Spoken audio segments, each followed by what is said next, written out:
Hello, everybody, and welcome to CLCI Live inside the coaching room with Brooke and Jen again. Well, with everybody, not just with us.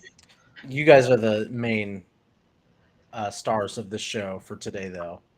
Oh, And it's a before we follow. begin, be sure to like, subscribe, share, and comment as well. Interact with us. We will take comments, but we will display them after the coaching session happens and go Yes, over them. we want to hear from you, and we will. It just won't happen during the coaching session. And I'm buying me some time really quick, so got to get a couple things in order over here. In that Uh, case, we'll resume our conversation about Game of Thrones and I've got some Zoom issues British that I need. actors. Lisa, I'm watching it for the first time. That's Are why, you? yeah, I've never seen it. Oh my gosh, we are. I skipped through a lot. Game of Thrones We're actually talking about Game of very Thrones. biased. Anthony, this is your fault. Skipped through a ton of it. So Yes, Jen, keep me abreast of the ongoing situation in Westeros I will. and the what does going that forth. Game of Thrones have to do with coaching? That's what I want to know. Nothing. Cersei Lannister could have used a life coach. She totally could have. She totally could have. In fact, No, they all could have. she would have killed them. I think the Um, Maesters needed a little coach training as well. The Maesters could have used it. They were they're the life coaches of Game of I Thrones. feel like that Joffrey is a lost cause, though. Let's just be honest. Which Yeah. that for, makes for more reasons than one.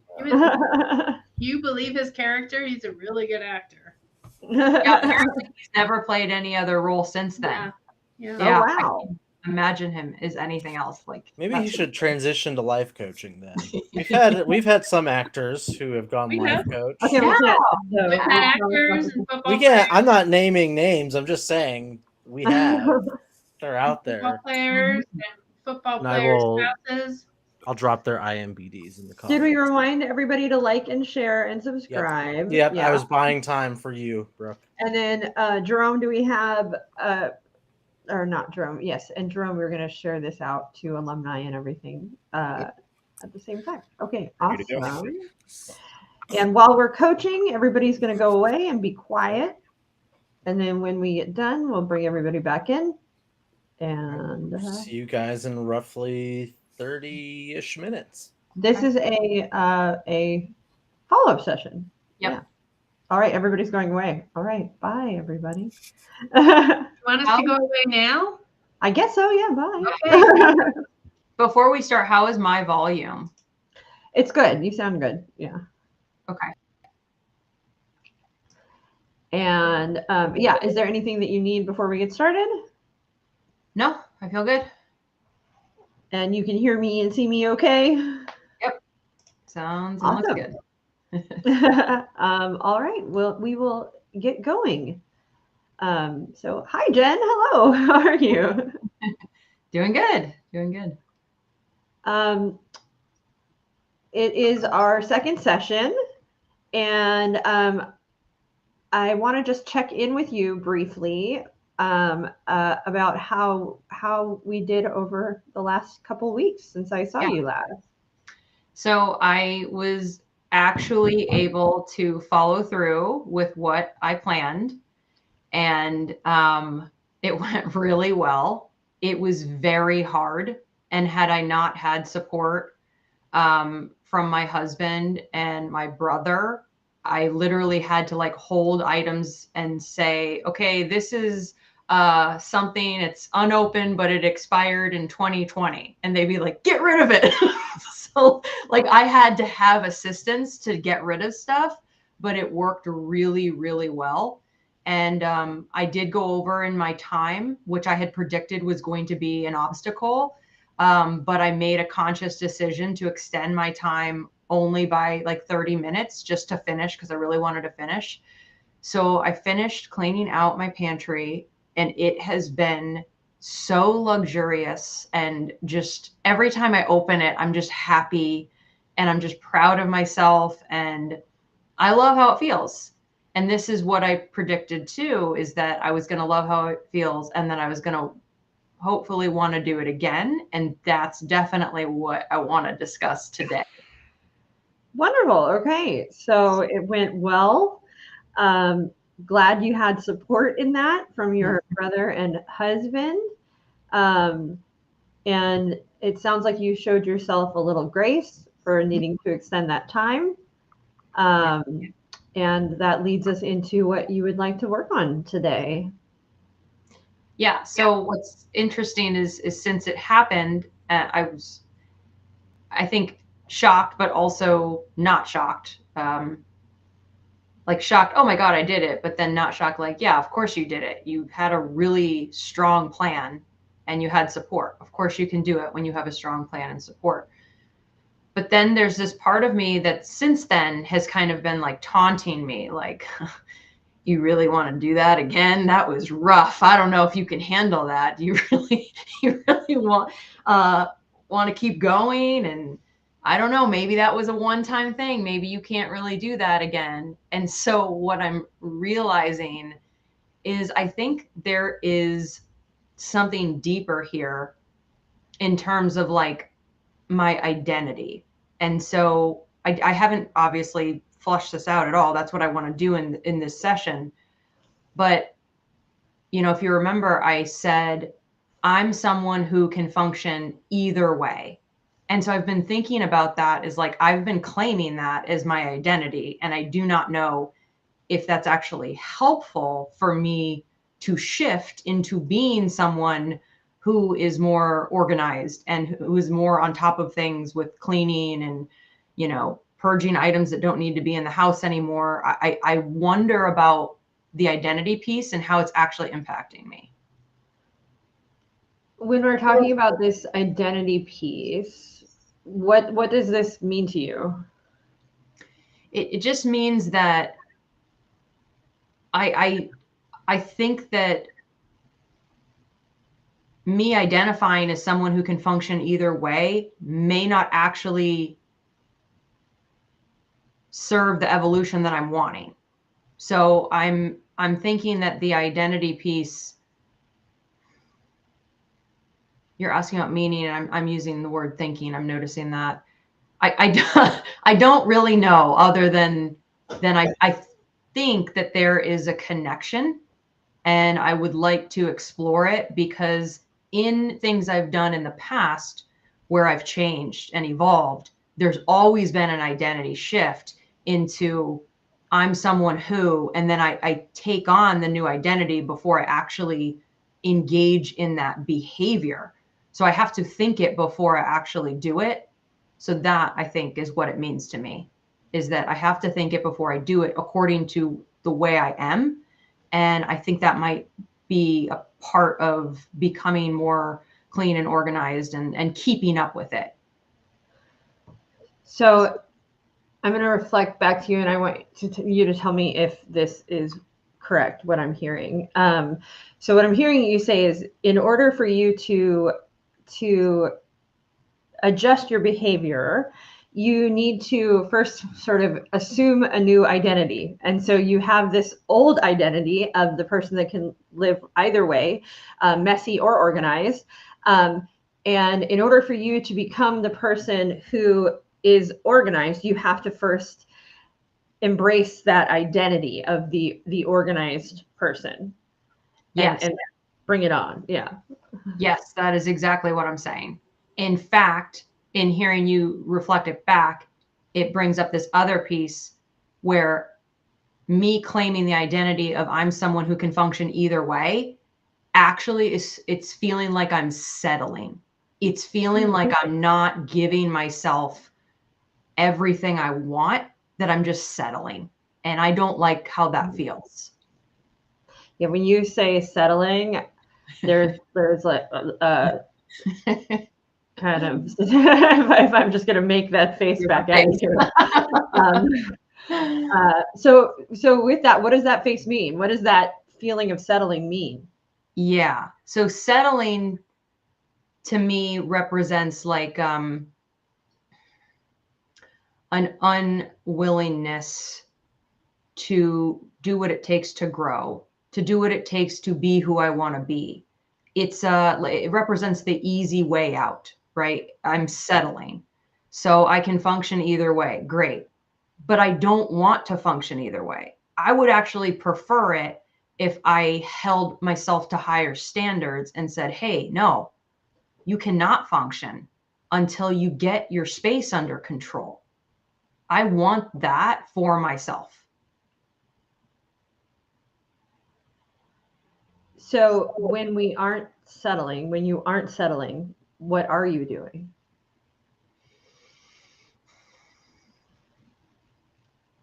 I'm allowing myself to evolve. Settling is holding me back. It's keeping me stagnant, stuck, and I'm capable of evolving. And so if I'm not settling, that means I'm most likely evolving. I'm pushing myself. I'm moving forward. I'm willing. I'm trying. It represents effort, I think. How does, when you are moving, when you are trying, when you're putting in effort, how does that feel? Great. That's who I want to be. That's like how I want to live my life. So, yeah. So keeping that in mind, this needing to assume an identity and this feeling of the person I want to be is somebody who is evolving. Mm-hmm. What would you like to do in this session?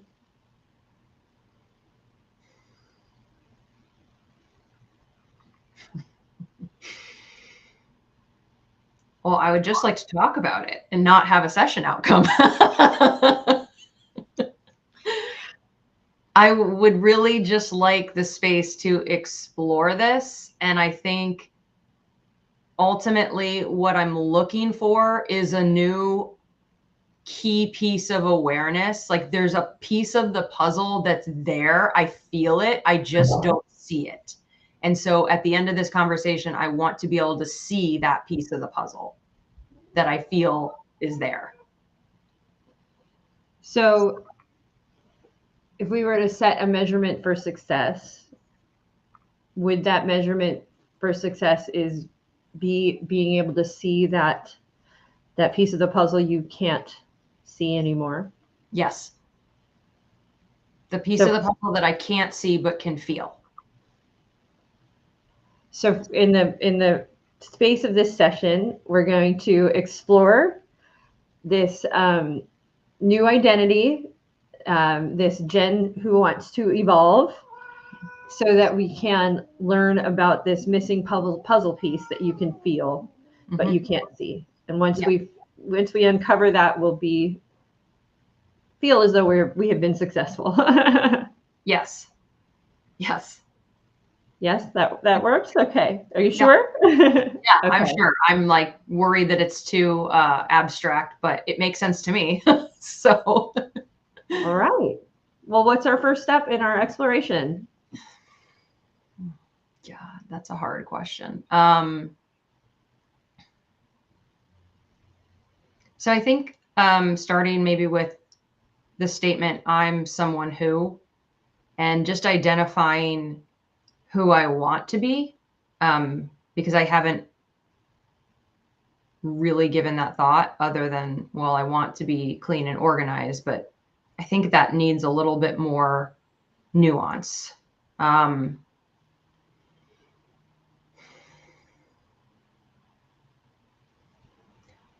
So I'm someone, I would like to be someone who can function either way when she has to, but chooses to do the work to function in order and cleanliness and organization. Because, God, I just realized that feels like self-care. That's interesting. Oh gosh. Okay. So it's like, ooh, this has layers. It feels like self-neglect. I just realized that when I say to myself, I'm someone who can function either way and it's fine.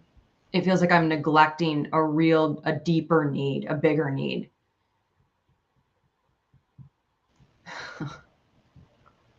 Wow. I'm not sure what to do with that. So when you are not doing what you're doing, it feels like self-neglect. What does self-neglect mean? It just means that I'm not honoring what's true for me. So what's true for me is that I feel and function my best when things are in order, when there's no clutter, when things are clean and neat. And it doesn't have to be like obscene, right? I'm not talking about like OCD type of order and cleanliness and neatness. I'm talking about just like really generic, basic stuff. And I feel like I deserve that, and that I sometimes just neglect it. It's like, you don't really need that. You're fine. Just keep doing what you're doing. Like there's a part of me that almost finds it to be like,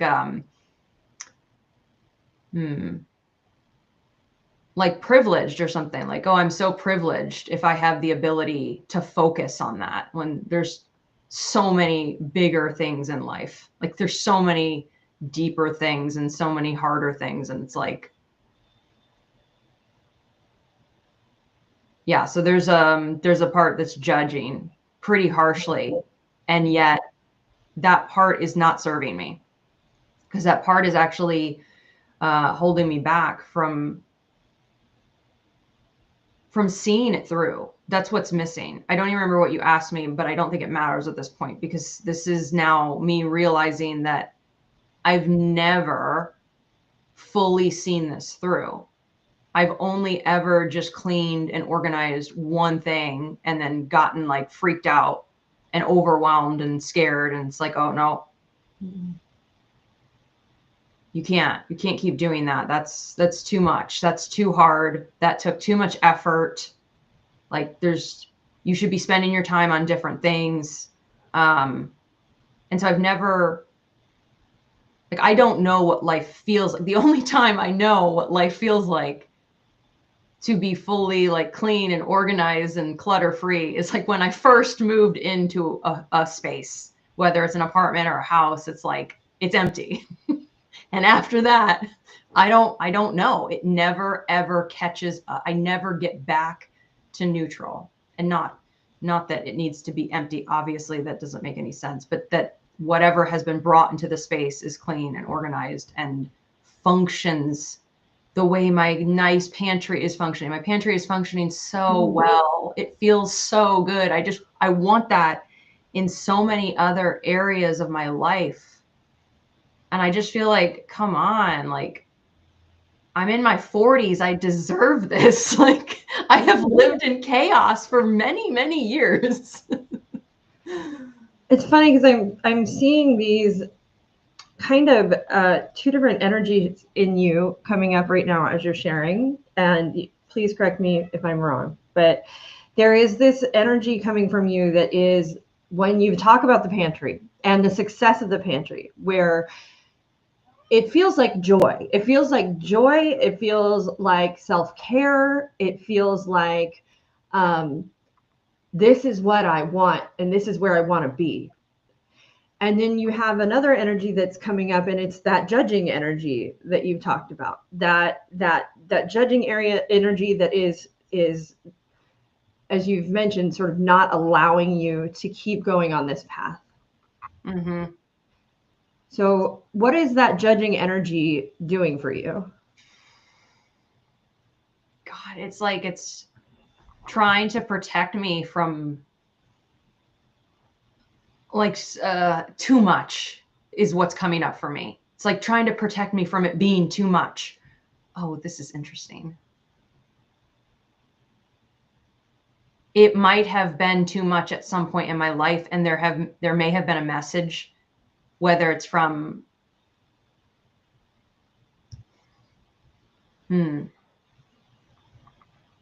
It's like this part of me doesn't think that I can handle the work that I'm willing to put in to clean and organize.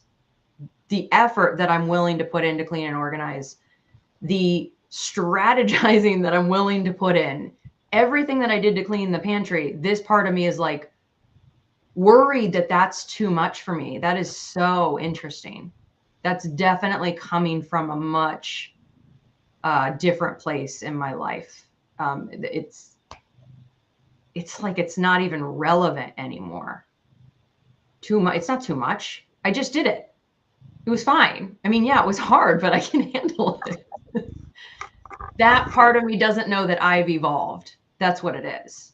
That part of me is trying to protect me with like a limited knowledge.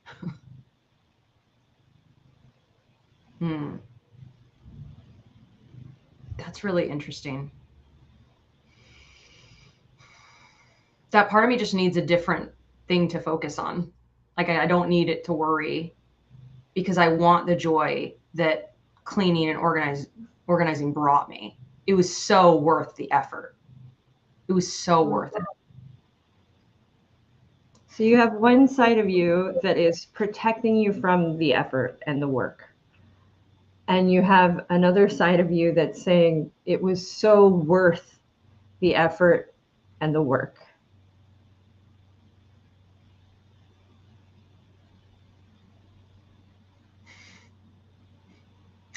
makes me think of Lisa saying something about, it sounds like an arm wrestling contest. Just thinking of who's gonna win, and the truth is that I decide which side wins every time. It's a decision.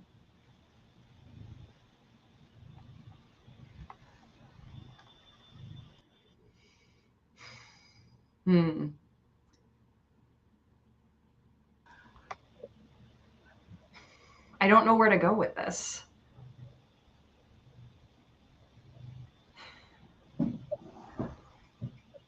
You just told me that you decide.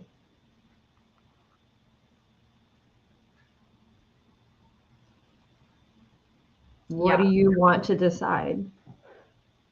Yes. Thank you. I want to decide that I can handle it, that I'm willing, and that this part of me is super sweet for caring and looking out for me and trying to protect me. And I don't need it. I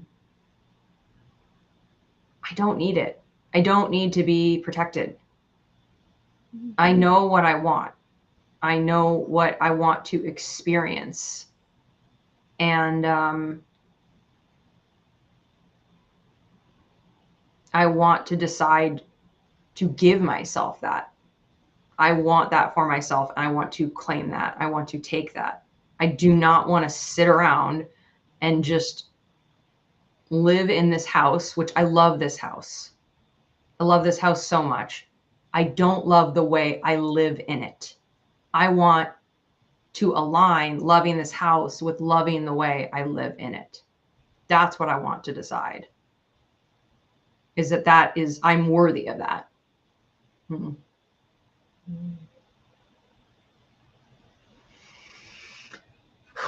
Interesting. Worthiness. I did not expect that.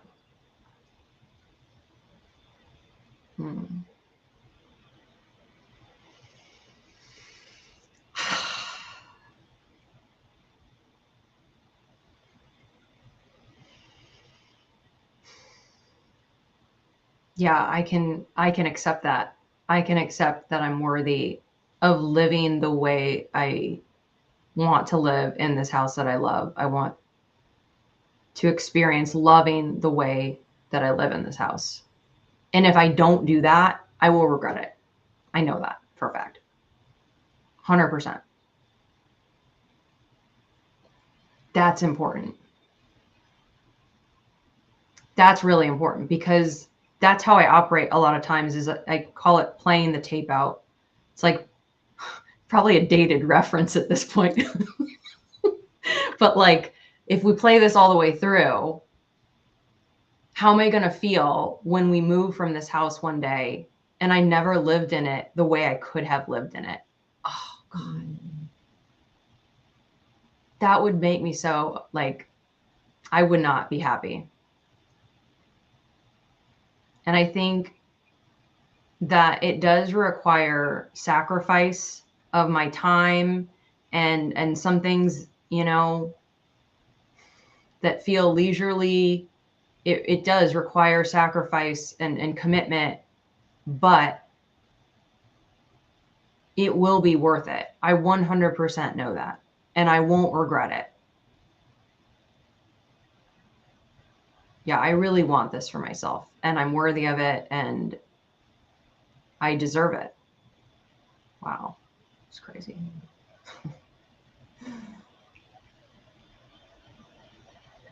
I think we found the missing puzzle piece. How are you feeling? Like I just solved a Rubik's Cube or something.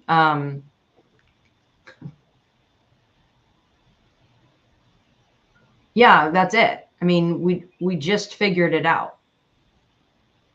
This is about me being really reflective on my life and identifying an area that I want to expand in or enhance, and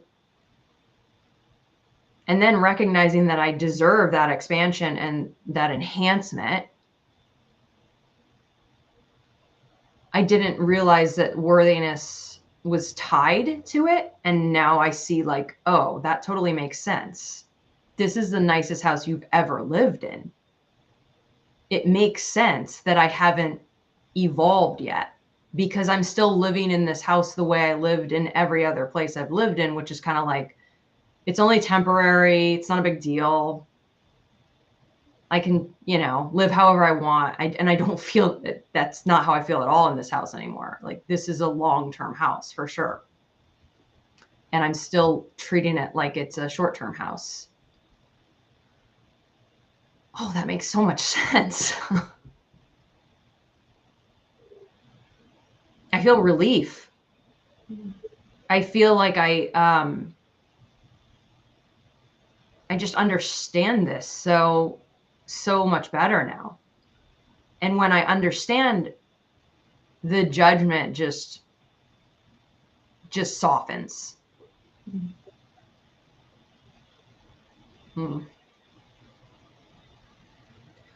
Okay, I'm done now.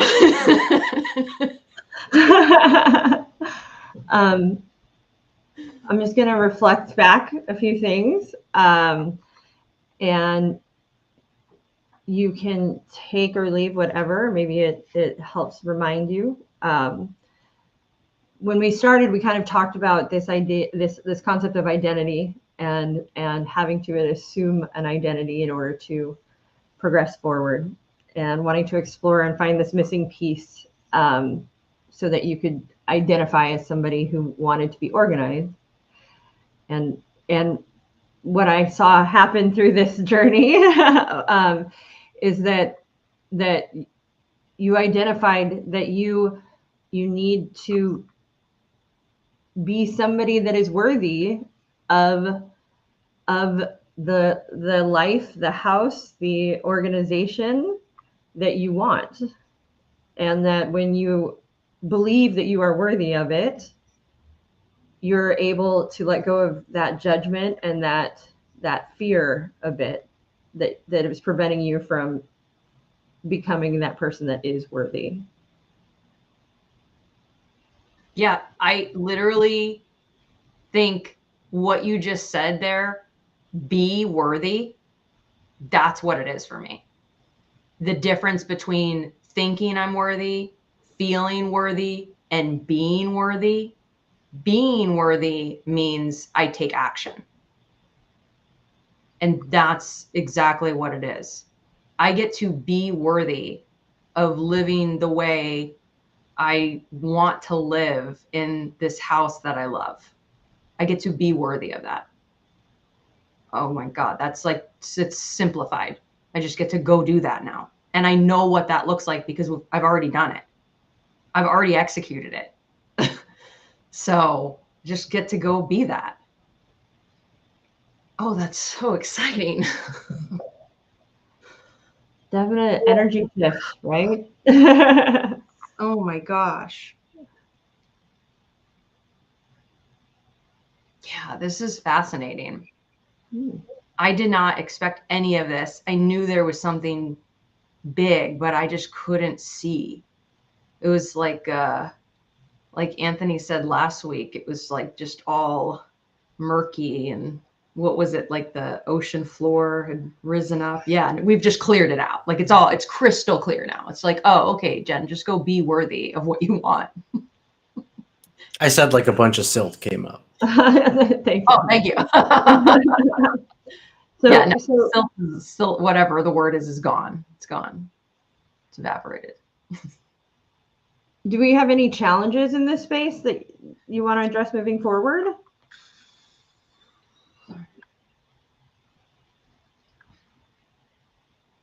Yes. Because even though I've simplified it for my own understanding, there's still the same challenges as there was last time we met, which is I have to strategize.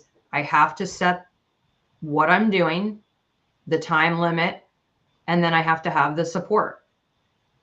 So it's just a matter of now we're in the problem part of it. It's about picking what's the next area. The pantry was just, I couldn't live with it the way it was anymore. What is the next area that is doing that? And I can think of literally like 3 areas. I can think of the rest of the kitchen. Like, so all the cabinets need to be cleaned out, and there's stuff that needs to be gotten rid of. There's new organization that needs to be put in place. And then the garage can wait. I'm deciding now. The garage can wait. I want to finish the kitchen. That's what I want to do.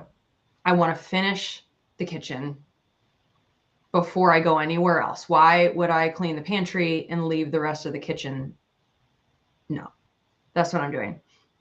So the challenge was in the decision of what's next. Okay. Oh God, I'm glad we thought of that. Okay. So the rest of the kitchen and what's happening this weekend. I can do the exact same thing. First thing, Saturday morning, we can start with 1 hour, see where I'm at 1 hour. And then if I want to keep it, disrupt my day.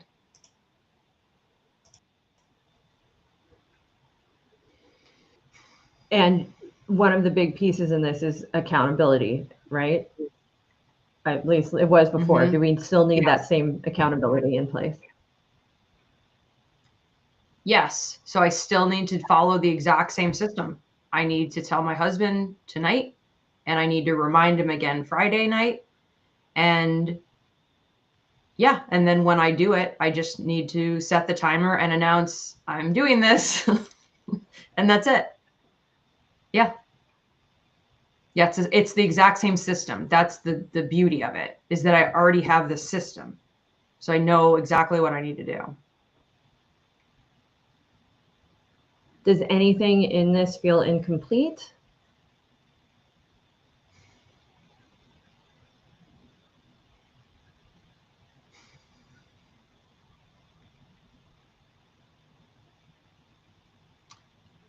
No.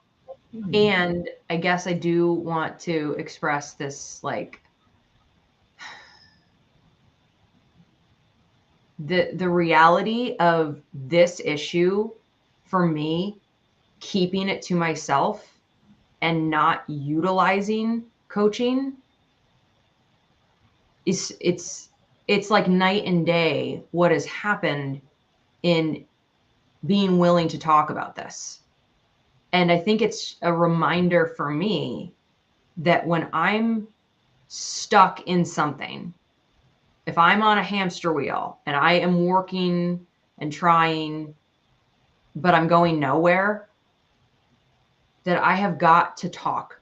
I cannot keep it in, because that doesn't serve me. I mean, had I not had these conversations, I would be in the exact same place. And so I think it's just important for me to acknowledge that and just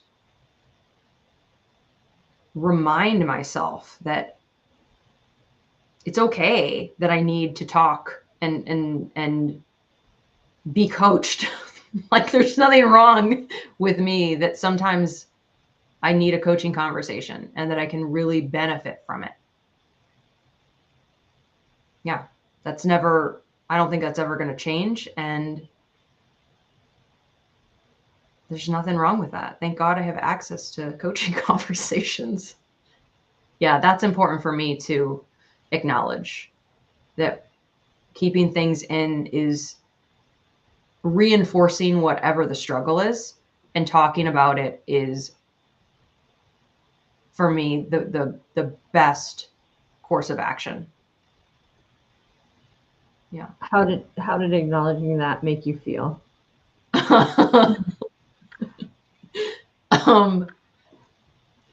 Vulnerable. But okay. Good. It made me feel good. It made me feel human. It made me feel a little proud, you know. Grateful. Yeah. So as our session is coming to a close, is there anything else you need? No, I feel great. Thank you. Thank you. Amazing. All right. We'll check back in later. I make this a series. Right? Everybody can come back on now. I had midway through that, like, the epic cat struggle. I had like every cat. I heard it. And I kept thinking, Anthony has to hear this. He's gonna come in and grab the cats, and he didn't. I popped my head in to look, and I didn't see cats. And then you muted yourself, and you're like, Anthony, get the cats. I did do And then that. I got Danger, and we and him had daddy kitty cuddle time. And then I was calmed down, but that would make me crazy. How did that feel? How was that for you guys? Yeah. What was that like, guys? That was awesome. Good. Really, really wonderful experience of observing a really spot on process. I enjoyed the reconnect of what we talked about last week, but just briefly, right? It wasn't a long check-in about it. Because what's important in every session is you set that session contract pretty quickly, which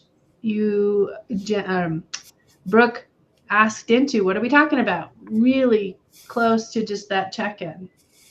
And then we went through competency 3 pretty well, and uncovered a few things, and then rediscovered a few things that asked into. So the markers were met on that one.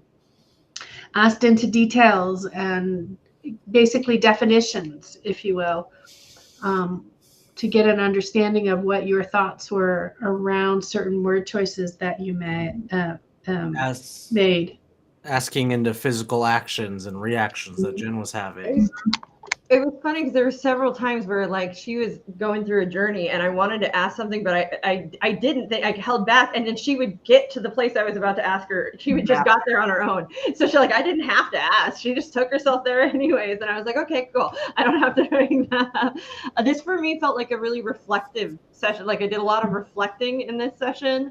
and sort of she would take it and run with it. Yeah.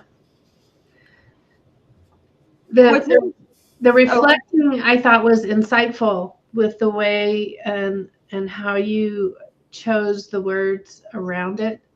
I know as I watched you, and because I know you, I could tell you were being quiet in areas that you might have asked into, and yet you didn't. The cool thing that you just shared is you spoke about knowing something that you wanted to ask into, and the client already going there. When you trust the process, even if you think about it but you recognize by watching your client and following your client that is not appropriate to ask into, when it comes back and the client automatically goes there, that you guys were in sync with one another. You were in flow is another word to use. So I called competency 3 was flushing out the details. You didn't just stop and just get the information. You flushed out more information from her, which made it a deeper connection and a deeper way that she can connect into. And Jen, if I get this wrong, you correct this, into the end outcome of her recognizing worthiness. It was fairly quick to get there. It didn't take a long time to get there. And that was a really deep place that it felt like deep place that Jen went to. The opposite question you asked, I know I'm kind of going down. No, I have one quick question I want to ask in that space before we move to like the out of competency 3. Yeah. Because it's interesting because there is an earlier coach me that may have wanted it to be more than I want to explore this blank unknown piece, right? And even Jen, she was like, I don't know if this is enough of a contract, you know what I mean? But I accepted that was enough. And I think what's interesting to note is by the end, we still got to action, right? Yeah. We went through all of that exploration of that emotion. And at the end of it, she still created action items and a plan of the next steps without, it was an exploration that then took us to the next steps, which is, I think, it's interesting, right? Because like we might want to nail down that what's the problem, but she wanted to coach, in a more explorative cerebral space, but it still led to the action and momentum sort of piece of it all. Yeah. So 2 things. You were asking into that. She says, I'm not sure. And you reflected those. That's meeting the competency, right? That is that you are following her lead on what she wants to take away from today's session. That you're right. There's nothing wrong with that. As you go through it, we were finding out more things that she wanted to take away from the session as she uncovered things, for sure. I think a really key question, one of the key questions, there was many, but one of the key questions is you were asking the opposite question, right? The opposite of settling. What if you weren't settling? That took her down a whole different, not whole different, but in alignment, but gave her a different frame to think it from. So evoking awareness was very strong in this coaching session. And again, asking into what is effort? What does it look like? It may not have been your exact words. It's just what I jotted down when I was hearing it. Lots of pausing. You weren't rushing her in her thought process, that pausing, even to perhaps, I would guess, a little uncomfortable pausing for you, the coach, because it was taking a little longer in some, but you still did it. And she gave a look when she was ready for that move on. So that right. Yeah, what I know about Jen, and what Jen has also even communicated with me, is when Jen is thinking still, she's going to be eyes here, eyes here, eyes here, eyes there, eyes. And when she's through her thought process, she's going to look to me, right? Like, and that's what she does. And if you pay attention, go back, watch the coaching session. This is very true of Jen. So when she's in her thinking process, she's looking everywhere but at at the camera and at me. And when she's come to the end of that, I mean, there are still times where she looks and I'll still hold the pause longer because I still think there's more percolating. But for sure, she is somebody that you can, I don't know, for me, I can really read when she is thinking and feeling, and she's got all this stuff going on up here. She makes it pretty obvious. And so it makes it easier to hold that space for her, for sure. Something else that sometimes new coaches don't recognize, and you definitely did, is you stayed true to what she was saying and where she was going with that. Sometimes new coaches feel like they've got to go out in left field and pull something in and do this dance for their client. And it's really not. You stayed with your client. You reflected with your client things that she said, and things, questions came out that were short and sweet, in the sense of it wasn't an overflowing dissertation trying to get to the question. You kept it simple. You kept it to the dialogue of the client, and you asked your question, and that allowed her space to think about how that set up for her. I really like the one moment where she was like, I don't know what to do next. And then all I had to say was, you just told me you get to decide. Like, you get to decide. And That was another golden moment for sure. That was so useful to just direct me back to myself. Oh, yes, I did say that. Thank you. I get to just, oh yeah. So again, it doesn't have to be so inventive. If you're right there with that client, just reflecting the last thing that they said is very useful, especially that one. Yeah. For me, if I didn't have her language, I would be lost, because I am not trying to invent things and come up with I'm trying to hold on to the keywords that she says and reuse those words back to her. Maybe adjust a little bit if it's going to help.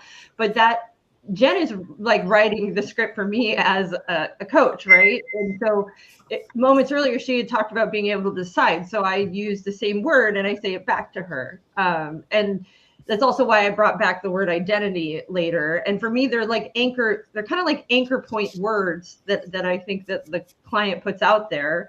And if you use those anchoring words again, it helps me at least to formulate the sort of questions and how I'm going to ask the questions. It's really Jen is writing the whole script, honestly, if I'm honest. So there's two things I want to mention about Comp 3 for this session.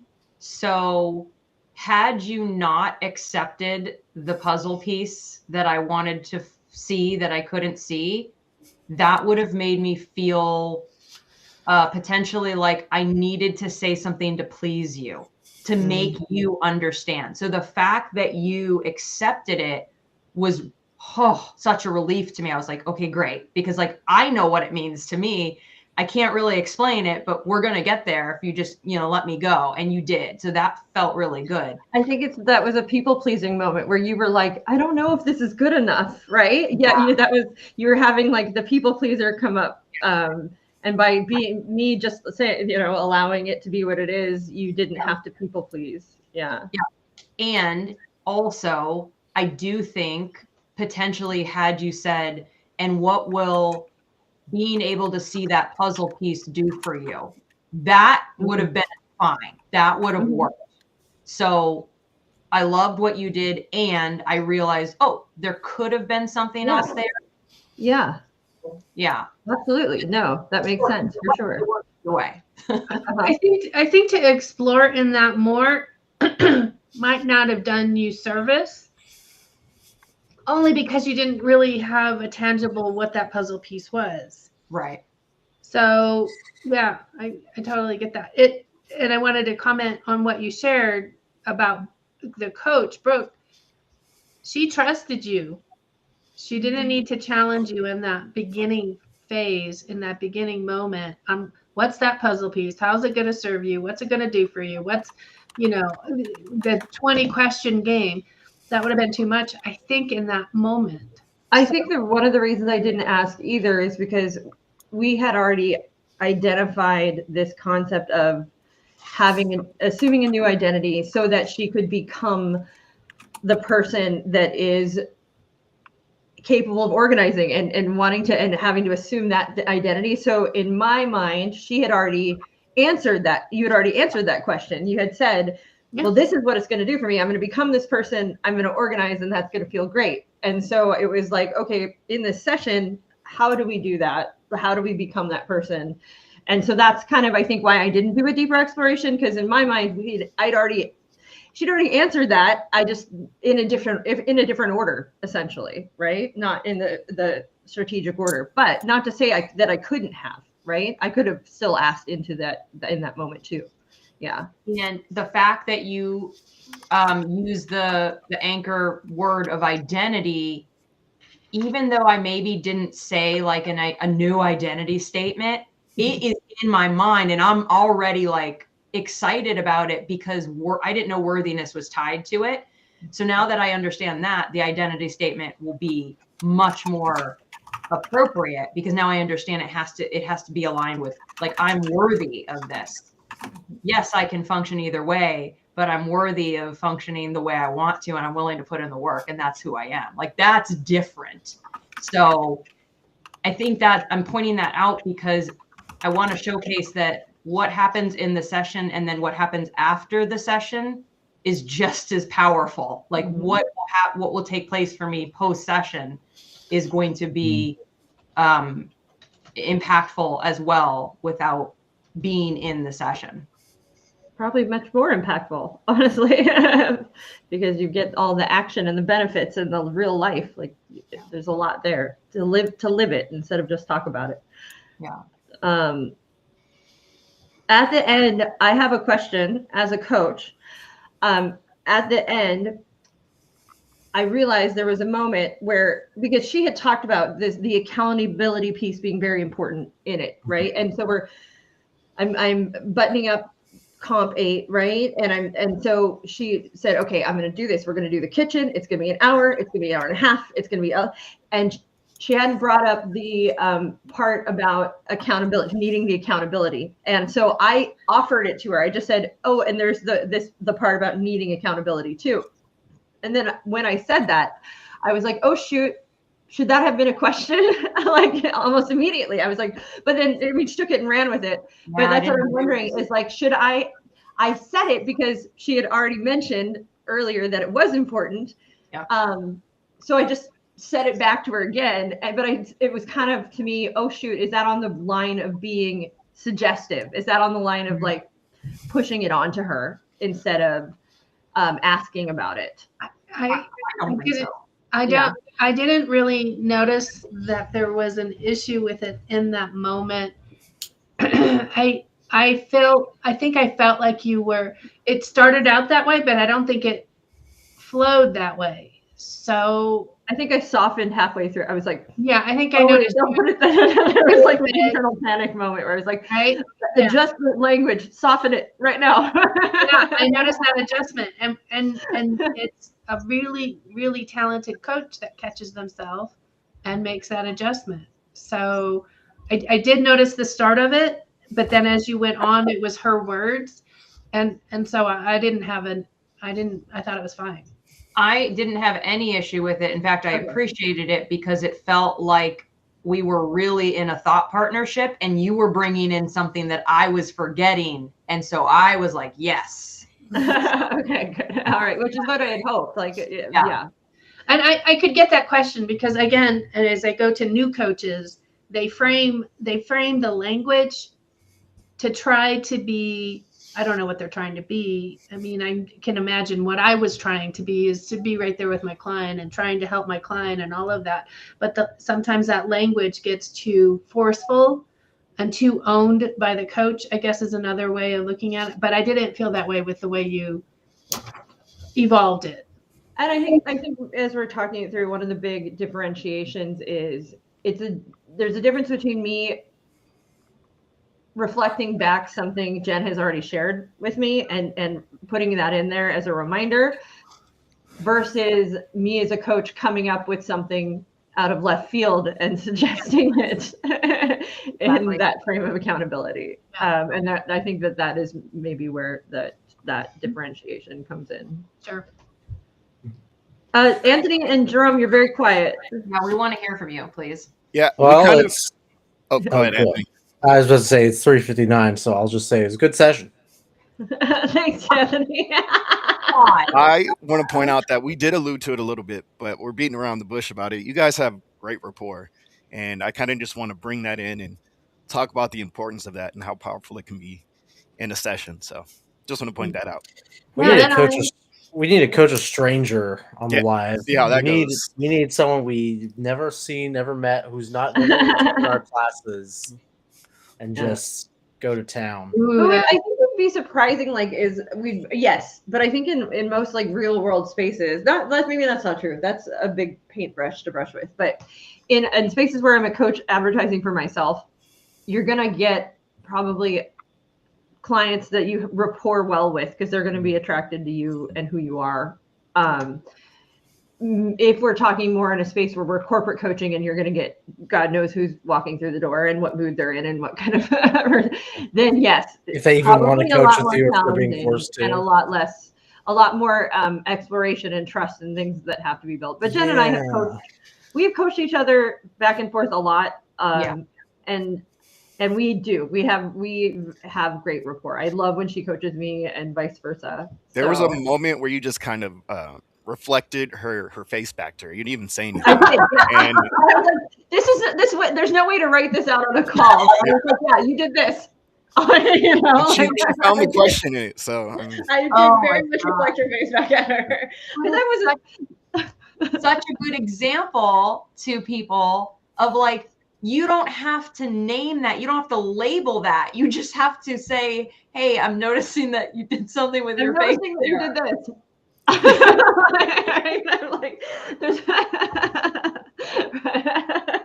But at the time, I had no word. I didn't have the word. And so I was like, I'm just going to make the face. I think it was better to not have the word because it did several things. It normalized the moment. It allowed her just to chuckle through the moment, and the connection became stronger even in that moment because of I don't know, Jen would say more, but it felt very connecting. Yeah, if you had said, Jen, I just noticed a look of disgust on your face, I would have been like, it's not really disgust. I mean, I would have corrected you, So again, it's the difference between reflecting in a way that's really open and really curious versus potentially labeling it. And I don't think there would have been anything inherently wrong if you did it with uncertainty. So if you were like, Jen, I noticed this look on your face. I don't know. To me, it looked like almost like disgust. What was that? If you did it like that, that'd be fine. Yeah. If you're uncertain about it, but if you label it with certainty, it's gonna feel weird. And potentially I could people please if I don't feel safe enough to correct you. Obviously I do because we work together enough. But if you're working with someone new, they're not going to feel safe in that first session or whatever. Yeah. Definitely not for a while. So reflect with uncertainty if you're going to slap a label on it. I know we have to come to the end here. Both you guys, if you were listening to a call, you would just, I'm curious what you would think of that moment. Which you like, you can't see it, right? You guys are just listening. Yeah. I saw this face. If you're the coach in this situation, just like add a little note, be like, at this timestamp, I made this face. Brooke made That's actually accurate. That would work. It's going to depend on the reception of the client too. Yeah. If there's a piece missing, there's not pieces missing throughout the whole session. Mm-hmm. There's just a moment that would have been accepted. While we couldn't see or hear what you were doing, but the client's reaction to it would showcase what you were doing. Yeah. The next time I coach, I'm going to have a perfect coaching session audibly, but I'm going to be making faces flipping off my client the whole time. You mean you're going to be coaching? Yeah, I'm going to coach them, and I'm going to be like sticking my tongue out at Oh them, my gosh. flipping them off, like doing this. So does Anthony get a follow-up session? I think we have to talk to Sam, but we'd be fine with that. We mentioned it. I think that was That would be good. How That many was the more are we plan. doing of this series on coaching? However Well, many you want. it was 4, but if we want to Forever. keep going, I'm loving it. So I can do a follow up. I mean, here's my follow up. I have been going to the gym. Good for you. Okay. And Um, how do you feel about that? That's what we want. wait, no. I'm gonna keep going. We're in coaching time there, Jen. Stop Okay, coaching him. I have to hop off. So All right. With that, we will do our farewell. Thank you all for viewing us, whether you're viewing us now or in the future.